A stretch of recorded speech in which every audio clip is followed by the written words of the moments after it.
तुमसे हुआ कि नेक्स्ट आने वाली एपिसोड के अंदर बहुत ही इंटरेस्टिंग और कमाल का शॉकिंग ट्विस्ट पैदा हो चुका है, जिस हिसाब से जो वो अब नुमान को अपनी गलती का एहसास हुआ है। ये अब तलिया मल रहा है, हाथ रगड़ रहा है, लेकिन अब इसके हाथ में कुछ भी नहीं आने वाला, क्योंकि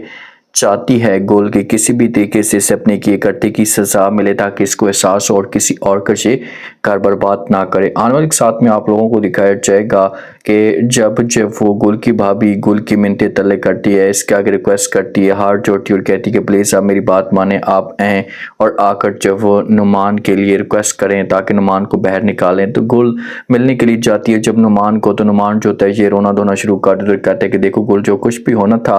वो तो हो चुका है, जो भी मामलात ख़राब होने थे वो हो चुके हैं, मुझे अपनी गलती का एहसास हो चुका है, प्लीज़ आप किसी भी तरीके से मुझे माफ़ कर दें, मुझे बाहर निकालें। ये बात जब गुल सुनती है तो साफ अल्फाज में इनकार कर देती है और कहती है कि नहीं, अब कुछ भी नहीं हो सकता, बहुत देर हो चुकी है, क्योंकि जिस हिसाब से आपने जुल्म किए हैं, जिस हिसाब से आपने मेरी और मेरी माँ के ऊपर जो वो ज़्यादतियाँ की हैं, तकलीफ़ पहुँचाई हैं, तो अब आपको कुफारा तो हरसुत में अदा करना ही होगा ना। इतनी तकलीफ़ें आपने दी हैं तो अब आपके साथ भी वैसा का वैसा होगा। तो इससे बाद जब जहाँ पर नुमान सुनेगा तो वो रिक्वेस्ट करेगा, सोया भी समझाने की कोशिश करेगी, लेकिन गुल आगे से इनकार कर देगी और कहेगी कि नहीं, अब कुछ भी नहीं हो सकता और प्लीज़ आप लोग मुझे डिस्टर्ब मत करें, मैं बाहर इसे नहीं निकाल सकती। अगर गुल गवाही देती है, गुल जाकर ये बात करती है कि भाई इसका किसी किस्म का कोई भी कसूर नहीं है, मैं इसे माफ़ करने के लिए तैयार हूँ, तो फिर तो ये बाहर आ सकता है। जब तक गुल गवाही नहीं देगी तो ये बंदा अंदर जलील और ख्वार होता रहेगा और इसकी कोई भी हेल्प करने के लिए नहीं आएगा, और इसी वजह से आज ये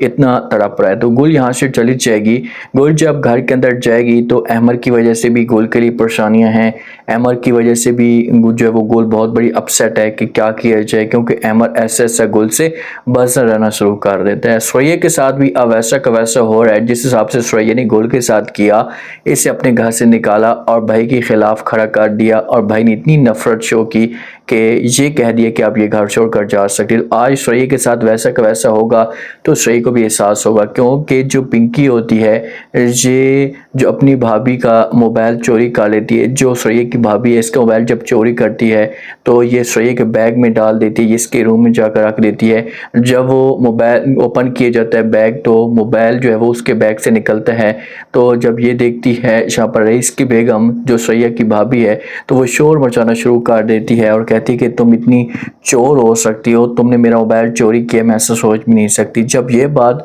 सुरैया सुनती है तो ये समझाने की कोशिश करती है और कहती है भाभी आप किस तरह की बातें कर रही हैं, मैं ऐसा कैसे कर सकती हूँ। आगे से भाभी को भी बात नहीं सुनती और कहती है कि बस बहुत हो गया, बहुत बर्दाश्त कर लिया, अब मैं कुछ भी बर्दाश्त नहीं करूँगी, आज रईस को आने दो, आज फैसला होकर रहेगा कि किसने क्या किया और किसने क्या नहीं किया। लेकिन अब तुम्हारे यहाँ पर जो वो रहना बहुत ही मुश्किल है, आज रईस आता है तो मैं उसके साथ खुलकर बात करूँगी। ये सारी जो गेम होती है ये पिंकी ने डाली होती है, क्योंकि पिंकी के लिए नफीस तो हर बात नफीस बात मानता है पिंकी की, लेकिन एक रईस स्टार्ट जो सुरैया की सेट करता था, शेष की फेवर में जाता था, तो अब सुरैया ने ये भी पिंकी ने पता साफ कर दिया है, तो यहाँ से ये दोनों चली जाएंगी। सुरैया बड़ी परेशान हो जाएगी, अपनी माँ को बोलेगी, अपनी माँ को यकीन दिलाने की कोशिश करेगी, माँ को बोलेगी मैंने ऐसा कुछ भी नहीं किया, प्लीज़ आप लोग मेरा यकीन करें, लेकिन आगे से माँ जोगी से इनकार कर देगी और कि अब क्या हो सकता है, कुछ भी समझ नहीं आ रही, अब किस तरह से जो वो रईस को समझाया जाएगा। जब रईस आएगा तो रईस की बेगम इसके सामने खड़ी हो जाएगी, जाकर बात करेगी और कहेगी कि हाँ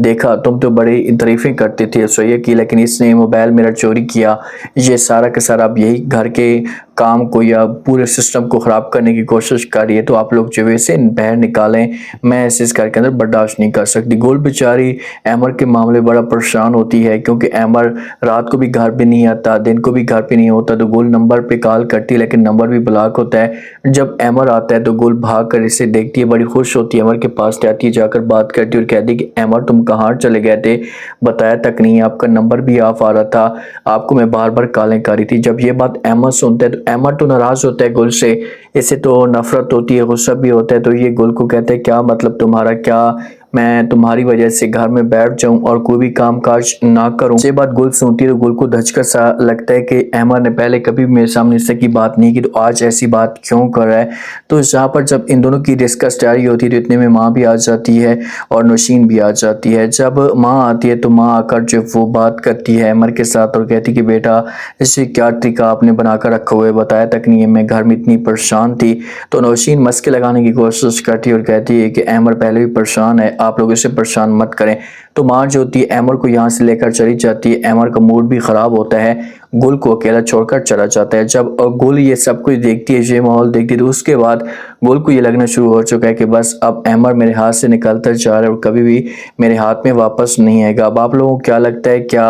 अमर और गुल के बीच में तलाक तक बात जा सकती है या इन दोनों के बीच में जो मामलात हैं ये क्लियर हो सकते हैं? लास्ट में आप लोगों ने बताना है अब नौशीन क्या करेगी। क्या नौशीन इस नफरत का, इस दरार का जो है वो फ़ायदा उठाने की कोशिश करेगी? लास्ट में फीडबैक दें और सब्सक्राइब भी करें।